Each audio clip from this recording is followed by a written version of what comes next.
아까 말씀드린 대로 아직은 그냥 요이땅 하는 상태예요.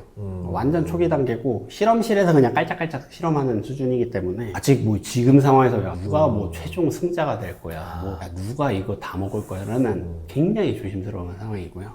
그리고 만약에 누가 지금 1위를 하고 있다고 해도 아이온큐 같은 데 크잖아요. 순식간에 또 뒤집힐 수 있어요. 나중에 그 상업화 이후에는 또 주식을 하면서 저희가 역시 지금 안주하지 않고 앞을 내다봐야 되지 않겠습니까? 그래서 지금 기술주들이 뜨는 이유가 계속 뭐 저도 양자 때만 하더라도 이게 뭐지라고 하는 사이에 이미 투자자를 벌써 들어가 있었고 네. 상용화 되기 전에 주가는 이미 벌써 올라 있고 맞아요. 이런 것처럼 좀 굉장히 좀 템포가 빠른 것 같아요. 그래서 맞아요. 우리가 기술을 배우지 않으면은 투자로 해서 돈을 벌기 쉽지 않은 시대입니다. 저도 그래서 실리콘밸리 왔다 갔다 하는 이유가 한 글자라도 혹시 좀 들어볼 만한 거 없나 네. 하면서 왔다 갔다 하는 거거든요. 네, 오늘 저희가 이제 이 큰 그림이 진짜 실제로는 어떻게 실현이 되고 있는지를 알아보기 위해서 오늘 딥테크 바이오 에너지 전쟁의 저자이신 이재훈 작가님 모셨습니다. 반갑습니다. 안녕하세요. 네.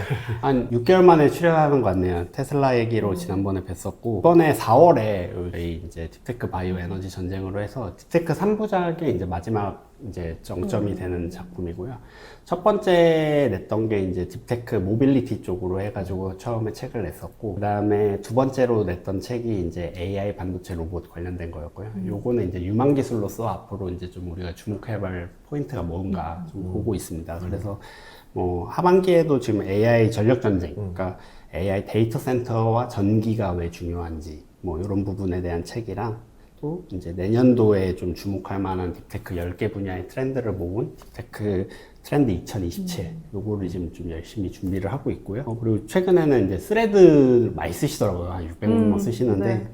드라이트리라는 이름으로 이제 좀 저기 채널 하나 파가지고 열심히 지금 구독자 모으고 있습니다. 많이 부탁드립니다. 그럼 이제 한번 요즘 양자 컴퓨팅 좀 됐잖아요, 뜬지. 좀 됐죠, 예. 근데 실질적으로 양자 컴퓨팅이 진짜 뭔지 알고 계시는 분들이 많지 않을 것 같아요. 뭔가요, 도대체 양자 컴퓨팅? 네, 뭐 양자 이제 아이온큐나 리게티 통해서 잘 알고 계실 텐데 일단 뭐 2024년도부터 해서 엔비디아가 이제 AI 붐을 주도를 했고 지금 26년도에는 이제 반도체 주들이 이제 잘 되면서 한국에서도 뭐 하이닉스나 삼성전자가 잘 되고 있어서 붐이 계속 이제 훈풍이 불어오고 있고요. 상당히 좀 시장이 달달한 것 같습니다. 근데 이제 사람들은 이제 보통 이럴 때 이제 넥스트 AI는 뭐냐, 다음 아이템에 대해서 이제 관심을 가지는데 그 중에 하나가 이제 유망 분야로 사람들이 많이 주목하는 게 양자인 것 같고요. 그래서 아무래도 AI 연산이라는 부분에서 특정 조건의 연산들을 양자 기술을 활용해서 하면은 병렬로 더 빠르게 처리할 수 있기 때문에 AI와 양자가 상호 보완적인 관계를 가질 수가 있습니다. 예를 들면은 AI 모델을 활용을 해가지고 양자 알고리즘을 고도화하거나 오류를 줄이는데 좀 활용을 한다던가 또 양자 컴퓨팅을 통해서 어떤 신약 소재나 아니면 배터리 소재와 같은 어떤 첨단 소재들의 후보 물질들을 발굴하는 예를 들면은 분자나 원자 단위에서의 그 안정성을 확보하거나 내가 원하는 퍼포먼스가 나는지 시뮬레이션 하려면 동시다발적인 계산들이 필요한데 이게 이제 큐비트라고 해가지고 어려울 수도 있는데 네. 최대한 쉽게 설명드려보면 컴퓨터는 0과 1로 이제 두 가지로 이진법으로 하잖아요. 근데 컴퓨터는 보통 0, 1, 0, 1, 0, 1, 0, 1 이렇게 해서 이제 연산을 이어가고요. 양자 같은 경우는 이제 그 분자보다 작은 단위로 내려가서 이제 현미경으로 보면은 0과 1이 이제 중첩된 상태로 나타납니다. 그래서 일반 컴퓨터가 0과 1로 인식하는 거는 동전이 그냥 땅바닥에 있는 거예요. 0, 1, 0, 1 이렇게 가는 거고 양자 같은 경우는 이 동전이 돌고 있는 거예요. 0, 1이 합쳐져 있어요. 같이 있다가 내가 관측하는 순간 0인지 1인지가 나와요. 그게 양자 특성입니다. 그래서 큐비트는 0과 1을 동시에 갖고 있기 때문에 계산량이 일반 컴퓨터보다 2배가 되겠죠. 그래서 2의 제곱 형태로 이렇게 쭉쭉쭉 나가게 됩니다. 그래서 병렬적인 연산을 하거나 특히 이런 거는 이제 암호 관련돼서도 많이 쓸 수 있고요. 그래서 그런 부분에서 이제 강점을 가지고 있다. 라고 봐주시면 좋을 것 같습니다. 그래서 이제 방금 말씀드린 게 이제 양자역학에서 말하는 중첩이라는 개념이고요. 또 하나 중요한 게 많이 나오는 게 얽힘입니다.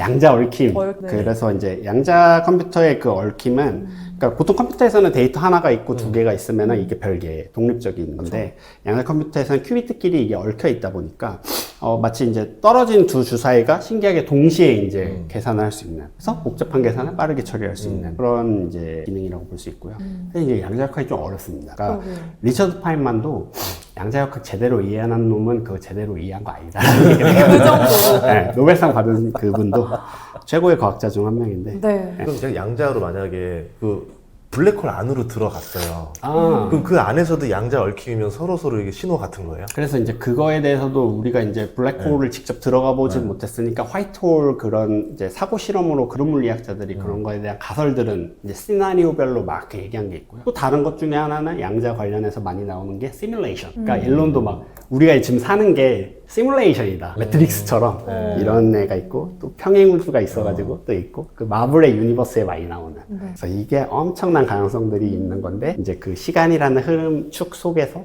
이제 여러 개가 있는 거죠. 가능성들이. 뭐 그런 얘기들도 많이 합니다. 근데 이건 사실 이제 우리가 경험해 본 것들은 아니기 때문에 블랙홀에 들어가 본 사람이 없잖아요. 그렇죠. 그러니까 이제 블랙홀에 들어가 봐야 인터스텔라 영화처럼 이제 뭐 이게 통신이 되는 거냐, 시간이 어떻게 변하는 거냐 이거 아는데 아직은 모르니까 상대성 이론을 기반으로 해서 그쪽 시간이 느리고 지구는 시간이 그대로 가니까 여기 있는 사람은 딸이 할머니가 됐는데 인터스텔라에서도 아빠는 이제 그대로잖아요. 그런 이제 얘기들이 이제 가능하고요. 그리고 이제 양자 컴퓨터에 사람들이 열광하는 이유 중에 하나는 아까 말씀드린 것처럼 특정 분야의 계산을 엄청 강합니다. 그래서 슈퍼컴퓨터를 이제 능가하는 연산을 할 수 있는 가능성이 이제 열리고 있어서 이제 사람들이 좀 주목하는 상황이고요. 그래서 어떻게 보면 양자 컴퓨터는 이제 특정 계산 문제에 특화된 일종의 액셀러레이터, 가속기다. AI 가속기 뭐 이런 얘기 많이 하잖아요. 근데 주의해야 될 거는 아직 엄청 초기 단계입니다. 그래서 대표적인 문제가 오류예요. 그러니까 큐비트 상태를 떨림 그 진동을 잘 유지하는 게 되게 어려워요. 일단 온도를 엄청 낮춰야 되고요. 절대 온도 수준으로 낮춰야 되고 그 외부의 진동, 열, 전자기 이런 걸 통제해 줘야 되기 때문에 IBM, 구글도 그렇고 아이온큐도 그렇고 보면 막 이렇게 막 쌍들리에 같은 그런 큰 기계 안에 통 안에다가 이제 온도나 여러 가지 건들을 통제하면서 들어가거든요. 그리고 지금 실험하고 있는 수준은 큐비트 몇 개, 100개. 50개 이런 거여서 우리가 원하는 그 시뮬레이션 막 엄청나게 빠른 동시 연산 이런 걸 하려면은 큐비트 수가 훨씬 늘어나게 됩니다. 1개 이상 늘어나기 때문에 아직은 갈 길이 멀고요. 그래서 큐비트는 이게 작은 어떤 외부적인 에러로 팩트가 가해지면은 에러가 나버리는 경우가 되게 많아요. 그래서 그런 부분에서 이제 좀 각 기업들이 IBM이나 구글이나 뭐 아이온큐, 리게티 이런 애들이 각자의 이제 방법대로 이제 좀 하고 있고요. 그래서 양자를 어떻게 활용할 거냐에 대해서 두 가지 방법이 있어요. 하나는 이제 구글이나 IBM 그리고 리게티가 쓰는 초전도 큐비트라는 게 있어요. 이게 또 어려운 말인데 빠르지만 오류 관리가 어려워요. 인공 회로를 이제 큐비트로 활용해서 쓰는 건데 그런 부분이 있고요. 두 번째는 이온 트랩이라 그래가지고 아이온큐가 쓰는 방식인데 정확도는 높은데 속도가 느려요. 이런 지금 이제 허들들이 있는 겁니다, 기술적으로. 그리고 이제 광자 방식 같은 경우는 빛을 이제 광자를 활용해서 하니까 이제 상온에서 동작할 수 있는 게 이제 장점이고요. 그리고 이제 중성원자 방식이라는 것도 뭐 이머징 테크놀로지로 좀 주목을 받고 있는데 아직까지는 이제 최종 승자가 누군지 모르는 상황이고요. 이건 마치 이제 오픈AI와 엔트로픽이 이제 AI 관련해서 이제 경쟁하고 있잖아요. AI를 처음 이제 LLM이라는 걸 제대로 보여준 건 챗GPT잖아요. 네. 그건 오픈AI가 선도를 했지만 기술의 확산이라는 그 역사를 보면은 처음에 기술 개발한 놈이 끝까지 승자인 경우는 많지 않아요. 중간에 치고 나오는 애들이 계속 생기기 때문에 그런 애들의 더 잘 되는 경우도 있고 나중에 그리고 뭐 이제 다른 애들이 치고 나와서 또 경쟁자 처음에 초기에 이제 시장을 먹은 애들을 잡아먹는 그런 경우도 생겨서 이런 부분들은 사실 좀 긴 홍보로 좀 볼 필요는 있습니다. 지금 그러면 방식이 서로 다 다르잖아요. 예, 그러면 한쪽이 만약에 성공해버리면 그쪽이 표준화가 되게 되면 맞습니다. 나머지는 다 죽는 거잖아요. 맞습니다. 그러니까 이제 이 양자야라고 아무거나 투자해서 중요한 게 아니라 그러네요. 이 중에서 표준화 대례를 찍어야 되는 거잖아요. 그래서 이제 최근의 기술적인 흐름들은 어떤 국제 표준을 따른다기보다는 기업들이 자체적으로 만든 사실상 표준이라는 거에 더 집중을 하고요. 그래서 기업들이 그 흐름들을 만들어가는 겁니다. 이 시장의 흐름을. 근데 예를 들어서 비디오 테이프 혹시 아시나요? 알죠. VHS라는 그 방식이 네. 있는데 네. 이것도 처음에 이제 두 가지 방식을 놓고 경쟁을 한 적이 있었고 네. 그 CDMA라고 이제 옛날 핸드폰 나왔을 때 그 통신 방식을 유럽식으로 하냐 미국식으로 하냐 막 왔다 갔다 한 적이 있었거든요. 네. 한국은 이제 줄 잘 타가지고 빨리 이제 선도를 했었는데 그런 부분들도 앞서 이제 대표님 말씀해 주신 것처럼 그런 기술 표준에 대한 경쟁, 사실상 표준은 누가 장악하냐. 네. 왜냐면 안드로이드와 앱스토어가 지금 OS 관련, 스마트폰 OS 관련한 건 다 먹고 있잖아요. 그런 식으로 뭔가 교통 정리들이 계속 있을 거고, 그 사이에 다양한 실험들이 있을 겁니다. 그럼 궁금한 게 양자 컴퓨팅 그 기술이 진짜 실현이 되면 어느 정도로 체감할 때 그 계산 속도가 얼마나 빨라지는 거예요? 예를 들면은, 뭐, 비트코인 한번 그냥 암호화폐, 디지털 자산 예를 들면은, 우리가 이제 암호, 통신 이런 걸 할 때 키라는 거나 이제 예를 들면은 뭐 되게 복잡한 소인수분의 계산을 통해서 이거를 일반 컴퓨터로는 풀기 힘든 암호들을 막 만들거든요. 단순 연산들을 엄청 많이 해야 되는 거잖아요. 코인 채굴할 때도. 근데 이거를 얘는 막 예를 들어서 뭐 10년 걸려요. 그냥 거칠게 말하면 10년 걸리는 거를 뭐 1분에 푼다든가 그런 겁니다. 근데 아직 그게가 실현된 건 아니고요. 우리 옛날 저기 금고털이범이 그렇죠. 이러고 해서 이래야 되는데 그렇죠. 뭐해 그냥 배터리 넣는데 저 딸깍 이렇게 열리더라. 그런 그렇죠. 느낌입니다. 네. 그럼 그게 현실이 되면 좀 문제도 많이 생기는 그래서 것 같아요. 아마 그래서 양자가 뜰 때마다 그래서 비트코인 주가만 떨어졌던 적 있었잖아요. 맞아요. 그 흔들리는 게 그런 네. 이유고요. 근데 뭐 아직 당연히 암호를 뭐 양자 컴퓨팅은 아직 실험실 단계이기는 뭐 당장 푼다? 뭐 이건 아니고요. 다만 이제 양자 컴퓨팅이 그런 가능성을 보여주는 것 자체는 동시에 병렬 연산을 엄청나게 빠르게 할 수 있고 시뮬레이션이나 뭐 신약 개발, 소재 개발 이런 데 다양하게 쓸 수 있기 때문에 그런 부분에서 엄청 이제 강점을 가진다라고 볼 수 있습니다. 주가가 올랐던 거는 국방부 계약이라든가 뭐 이런 주가 맞아요. 이런 걸로 좀 많이 올랐다는 얘기는 이게 어쨌든 방산에서 활용될 가능성이 있다는 거잖아요. 어떻게 활용된다는 거예요? 사실 그 부분이 되게 중요한데, 그 예를 들면은 이제 국방에서 안보에 대한 부분에서 내가 뭐 위성으로 군사위성으로 통신을 하거나 적의 동향을 파악해서 이제 통신으로 이제 할 때 암호를 걸어서 이제 하게 되잖아요. 근데 이제 그거를 이제 만약에 양자 컴퓨팅을 누가 활용해서 러시아나 중국이 미국 거를 뭔가 볼 수 있다, 들여다볼 수 있다. 라고 하면 이제 되게 위협적인 거고요. 근데 이제 양자 통신을 만약에 하게 되면은 A라는 사람이 이제 발송을 하고 메시지를 이제 B라는 사람이 수신을 하잖아요. 그 사이에 아까 말씀드린 큐비트의 중첩 상태가 있는데 얘는 0일이 가능성이 계속 있다가 딱 관측, observation이 들어가는 순간 0, 1 중에 하나가 선택이 되거든요. 그럼 예를 들어서 누가 C라는 사람이 이거를 중간에 해킹을 해가지고 통신을 들여다봐요, 메시지 키를. 그러면은 거기서 0, 1이 딱 정해지기 때문에 수신자랑 발신자 모두 야, 이거 누가 보고 있다 라는 걸 알 수 있는 거예요. 그런 식으로도 이제 양자 암호, 양자 통신 딴에서 많이 활용이 되고요. 또 양자 센싱이라는 것도 있어서 일반적인 우리가 쓰는 센서에 비해서 큐비트의 특성을 활용해서 센서의 이제 성능을 더 향상시키는 그런 분야들이 이제 지금 나오고 있는 가능성들입니다. 코로나 때인가? 5년 전인가 이제 SK텔레콤 제가 방문했을 때 그게 있더라고요. 양자 보안폰이라 그래가지고. 벌써요? 벌써 5년 전에. 그래서 양자 암호로 보호를 한다 해서 내가 그때 들었었거든요. 그러고 나서 봤더니 제 아이온큐를 작년에 그 뉴욕 거래소 뭐 행사 때 한번 갔었단 말이에요. 거기서도 이제 협력사 SK텔레콤이 돼가지고 그 얘기를 하더라고요. 네, 그런 식으로. 이미 대비가 되고 있구나. 네, 그래서 이제 가능성들을 계속 보여주고 있고 한국은 양자 기술을 최근에 이제 국가 전략 기술로 이제 지정을 해서 육성을 하고 있고 뭐 이거는 사실 미국, 유럽, 뭐 중국 다 똑같습니다. 그래서 SKT랑 SKB가 이걸 잘하는데 그 한국 최초 뭐 세계 최초라고 이제 주장은 하는데 국가 규모의 이제 상용 양자 보안에 대한 그 QKD라 그러는데 그걸 이제 네트워크 구축 사례를 이제 가지고 있고요. 정부 같은 경우는 2035년까지 이제 요 기술력을 높이겠다, 국가 경쟁을 높이겠다 이런 이제 정책들을 내놓고 있습니다. 그래서 방산 관련해서는 예를 들어서 미사일 골든돔이라고 해서 트럼프가 요새 막 네. 이제 우주 방어 체계 옛날 뭐 레이건 때의 그 스카이넷 약간 이런 느낌인데 스타워즈죠. 스카이넷은 그거고 저기 터미네이터 그거고. 그러니까 미사일 쐈어요. 얘가 레이더 기지에서 탐지를 하잖아요. 그리고 따라가다가 분석을 해서 사드 같은 미사일을 쏴서 공중에서 요격하는 그런 것들, 뭐 아이언돔 같은 거죠. 그런 거를 이제 킬체인이라 그러는데 그런 거를 이제 만들 때 이제 역할들을 좀 시뮬레이션과 특정 계산에서 이제 강점을 가지고 있다고 볼 수 있을 것 같습니다. 왜냐면 한쪽이 양자를 쓰게 되면 우리도 양자를 써야 될 거 아니에요. 양자를 공격하면 양자로 방어해야 될 거고. 그러니까 뭐 이런 겁니다. 간단하게 그냥 거칠게 얘기하면은 예를 들어서 뭐 2G 폰을 쓰고 있었어요. 네. 상대가 5G 폰으로 해가지고 더 빨리 잘 예를 들어서 성능이 좋은 통신을 해요. 그럼 내가 뒤처지는 거잖아요. 전쟁 상황에서. 그런 거죠. 예를 들어서 뭐 2차 대전 때 보면은 독일이 전차를 끌고 폴란드에 가는데 폴란드에서 기병이 나왔단 말이에요. 네. 우스워지는 상황이 되는 겁니다. 이젠 진짜 싸움 잘한다고 전쟁에서 이길 수가 없겠고. 그러니까 드론 튀어나오고 AI 그러니까. 튀어나오고. 그래서 이 첨단 기술을 가지고 있는 게 결국 기술 안보제의 역할을 하는 게 여기서 한번 뒤처지면은 끝나는 겁니다. 그래서 이게 오래 걸리더라도 기초 과학에 굉장히 투자를 많이 해야 되는 이유가 바로 그런 겁니다. 근데 대한민국 기초과학 어떻습니까? 다른 나라 대비. 잘 아시는 것처럼 민간에서는 이제 큰 대기업들 중심으로 해서 R&D 투자가 굉장히 활발한 편이고요. 반도체 쪽에서.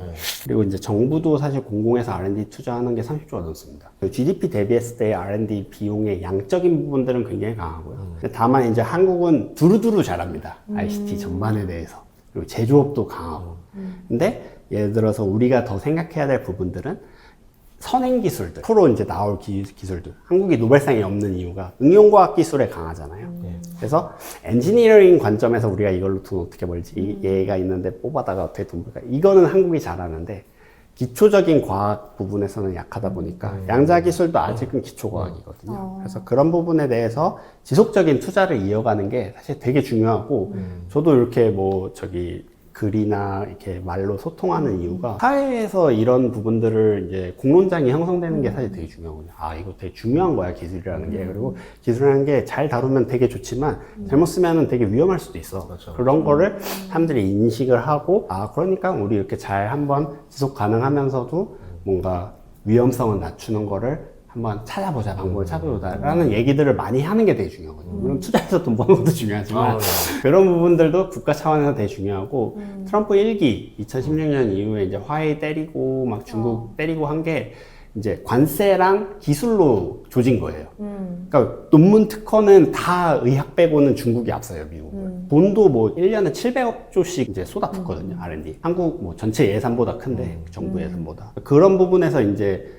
사활을 거는 이유가 이 기술을 놓치면은 거기에 따르는 부가적인 경제적인 수익이라든가 혹은 군사, 그 칩 워라는 책에서도 반도체가 중요했던 이유. 소련이 왜 미국한테 졌냐? 반도체 못해서 그렇죠. 양산이 안 되니까. 그 반도체 400개씩 들어가거든요, 토마호크에. 그거 어떻게 따라가겠어요, 소련이. 약간 그런 겁니다. 근데 저는 양자 기술을 오늘 원래 다 알고 가야지 이런 마음으로 지금 인터뷰에 들어왔는데 듣다 보니까 이게 아까 말씀하신 것처럼 0101 이게 변한다고 하셨잖아요. 근데 어찌됐든 관찰을 해야 그게 확정이 되는 거면 관찰을 하는 건 똑같잖아요. 근데 왜 계산이 더 빠른 거예요? 그러니까 이제 큐비트 상태에 있을 때는 네. 0과 1의 동시에 있는 상태고 그 일반 컴퓨터는 0 혹은 1 이렇게 돼 있는 상황이니까 일반 컴퓨터는 처음에 한 번에 처리할 수 있는 게 하나밖에 없는 거예요. 근데 예를 두 들면. 가지 가능성이 근데 얘는 두 있으니까. 가지인데 그 연산이 병렬로 계속 이어지면은 그게 누적돼서 2의 제곱으로 이제 빨라지게 되는 그러네요. 거죠, 양자가. 그러면 양자 쪽 지금 보면 아까 뭐 여러 방식이 있잖아요. 좀 제일 앞서 나가고 있는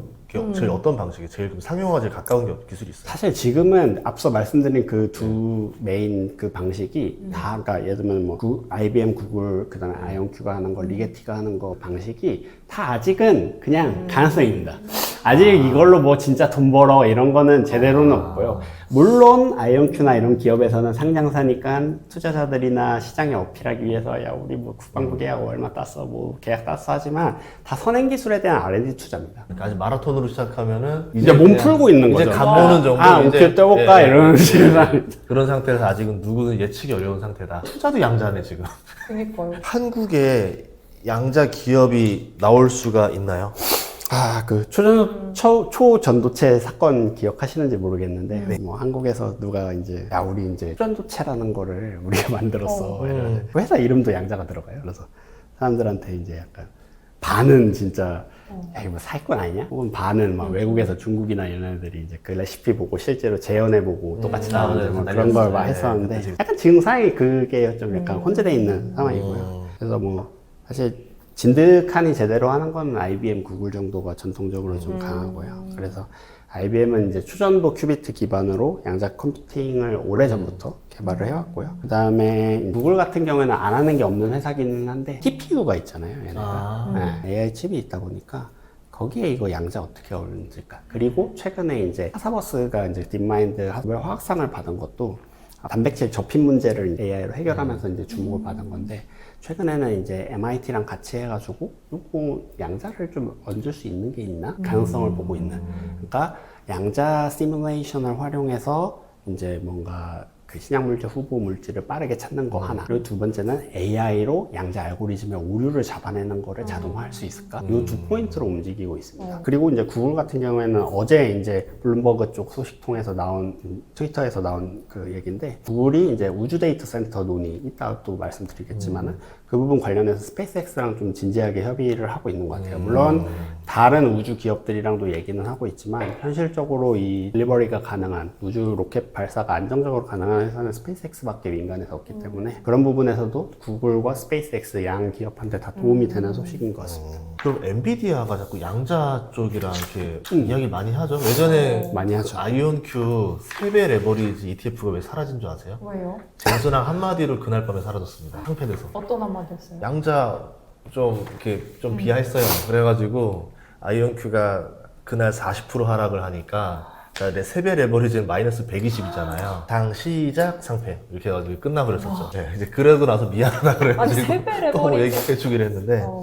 그때부터 양자 쪽에 대해서 되게 발표도 많이 하고 그러더라고요. 엔비디아 양자랑 무슨 관계인 거예요? 그러니까 엔비디아는 네. 그 예전에 이제 AI 2024년에 뜬 것만 사람들이 생각하는데, 사실 쿠다라는 그 생태계가 있습니다. 그러니까 소프트웨어 개발을 하는 그 거대한 생태계가 있는데, 락인 효과가 있어요. 그러니까 예를 들면은 애플 쓰는 사람들, 앱등이들, 맞아요. 저도 앱등인데, 애플 쓰는 사람들은 그 iOS 생태계에 녹아들 수밖에 없거든요. 너무 편하니까 에어드랍 되고. 그런 것처럼 쿠다라는 것도 원래 엔비디아 잘 아는 것처럼 93년도에 창업해가지고 그 게임, 그래픽카드 팔던데요. 게임 덕후들이 막 이제 통수 쳤다 황이, 그래서 통수황 말, 황통수 말 조롱 많이 했었는데, 주가도 막 어떨 때는 뭐 갑자기 90%씩 막 날아가기도 했어요. 2000년대 초반에는. 근데 그 기업이 지금의 위치에 온 이유는 쿠다라는 선행 투자를 했기 때문이에요. 이것도 내부적으로 돈 먹는 하마여가지고 욕 많이 먹었어요. 왜냐면은 그 당시에는 그 알렉스넷, 그러니까 그 제프리 힌튼 그 노벨상 그 이제 다대 대부죠. 그 이제 토론토대 교수인데, 그 양반이 했던 그 알렉스넷이 나와서 개고양이 문제를 빠르게 푸는 그 가능성을 발견하기 전과 후로 나왔거든요. 그러니까 예수님 전후 약간 이런 느낌인데, 그 전에 얘기예요. 2006년에 쿠다가 나왔기 때문에. 근데 그때는 팔 수 있는 게 칩 팔아야 되잖아요, GPU. 네. 근데 일부 병원 하나 사줄게. 뭐 종합병원 같은 데서. 뭐 연구자 막 버클리 같은데 큰데 하나 사줄게. 네. 이걸로는 매출이 안 나오는 안 나오죠, 거예요. 안 나오죠. 근데 어쨌든 버리지 않고 뚝심 있게 갖고, 알렉스넷이라는 그 AI의 가능성이 열리고 나니까 소프트웨어적으로 LLM을 활용해서 이제 시장 수요가 폭발적으로 늘어서 지금 GPT 이후에 지금까지 왔고요. 그거를 지금 녹을 먹고 사는 겁니다, 엔비디아가. 그러니까 엔비디아의 지금 양자에 있어서의 전략도 똑같은 게, 무슨 말씀을 드리려고 하는 거냐면은, 엔비디아는 이러고 있는 거예요. 짐지고. 얘네가 협업을 되게 많이 해요. 모빌리티나 로봇 쪽에서도. 뭐 자동차 OEM들, 로봇 회사들 다 좋아. 열심히 해봐. 근데 어차피 니네들 청바지 살려면은, 금광 캔 다음에 청바지 살려면은 우리 집 와야 돼, 리바이스. 클래스 101 같은 거네요. 강사들 열심히 해. 내가 어쨌든. 굴려. 너희들 열심히 돈은 내가 벌어. 돈 내가 버니까. 그런 구조구나. 네. 그래서 뭐 양자 관련해서도 그런 겁니다, 입장이. 어차피 그거 AI 데이터 센터로 지금 돈 캐시카우 먹고 있는데, 미래는 우주 데이터 센터 아니면 양자니까 어느 쪽이든 이겨라. 어느 쪽이든 시장이 열리는 10년, 15년 뒤가 오면은 내가 또 다 먹어야지? 약간 이러고 있는 거예요. 이게 결국은 독점 가다 보면은 마지막에 보면은 이제 법원에서 불러요. 너 반독점인 것 같네. 그냥 쿠다 쪼개자 이러면서 갑자기. 마소도 옛날에 홍역을 치렀죠, 한번. 근데 오히려 마소가 그렇게 된 바람에 뭐 메타나 구글이나 이런 나올 수 기업들이 또 있었죠. 탄생한 거잖아요. 맞아요. 안 그랬으면 지금 빌 게이츠의 세상이 됐겠죠. 양자 그러면은 어쨌든 좀 투자하시는 분들이 되게 뜨겁단 말이죠. 그러니까 좀 양자 기술이나 이런 관점이 좀 멀다 하셨잖아요. 그래서 좀 주의해야 될 사항들은 없어요. 그러니까 아까 말씀드린 대로 아직은 그냥 요이땅 하는 상태예요. 완전 초기 단계고, 실험실에서 그냥 깔짝깔짝 실험하는 수준이기 때문에, 아직 뭐 지금 상황에서 야, 누가 뭐 최종 승자가 될 거야, 뭐 야, 누가 이거 다 먹을 거야라는 굉장히 조심스러운 상황이고요. 그리고 만약에 누가 지금 1위를 하고 있다고 해도 아이온큐 같은 데 크잖아요. 순식간에 또 뒤집힐 수 있어요. 나중에 그 상업화 이후에는 또 이거를 직장 전개하고 비즈니스를 풀어가는 건 또 기술 개발이랑 다르고 예. 다 연구 기반의 이제 스타트업들이기 때문에 이런 부분에서는 좀 주의가 필요한 상황이고요. 다만 AI와 양자 간의 상호 보완적인 관계는 계속 가능성들이 나오고 있고 또 연구단에서도 뭐 MIT나 스탠퍼드 걸리 같은 대학들이 이런 것들을 미국에서 선도하고 있거든요. 그래서 이런 부분에 대해서는 좀 주목을 해주시면 예. 좋지 않을까 싶습니다. 알겠습니다. 양자 쪽 관심 되게 많고 또 저희 쪽도 양자 투자자분들도 저희처럼 많이 보고 있거든요. 네. 그래서 또 이렇게 오늘 또 좀 딥하게 좀 테크 얘기 좀 해봤습니다. 오늘 출연 감사합니다. 네. 예. 감사합니다.